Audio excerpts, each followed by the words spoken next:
Ranjan busy. अभी आप सुन रहे हैं खुटौना से मैथिली म्यूजिक की शानदार प्रस्तुति। रंग देबो चोली के ओरिया गे गुलाबी फराक वाली छौरिया गे। रंग देबो ढोरी के ओरिया गे गुलाबी फराक वाली छौरिया गे। लहंगा मारो तोर हिलोरिया गे आ लहंगा मारो तोर हिलोरिया गे आ रंग देबो चोली दुनु छौरिया गे आ रंग देबो चोली दुनु छौरिया गे गुलाबी फराक वाली गोरिया गे।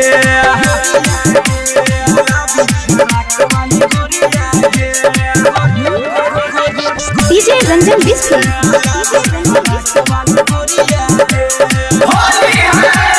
फगुआ में छौरी तू करू नहीं शरम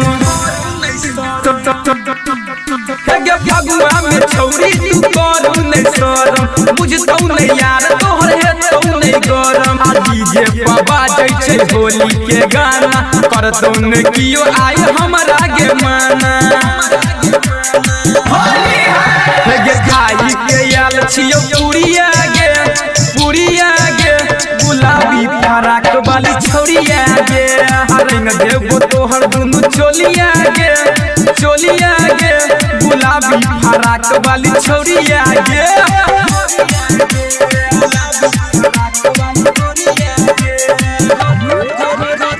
डीजे रंजन बिस्सी।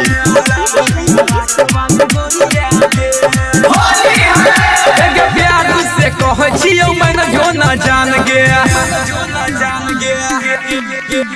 प्यार से कह छियौ मैंने जो न जान गे। कर नहीं खराब ये न हमर ईमान गे। परवीन दीपक कहै छौ तोरा गोपाल छौरी उठा ले तो कोरा।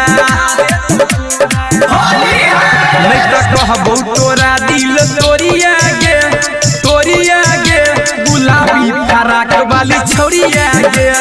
रंग देबो ढोरी के ओरिया गे गुलाबी फराक वाली छौरिया गे।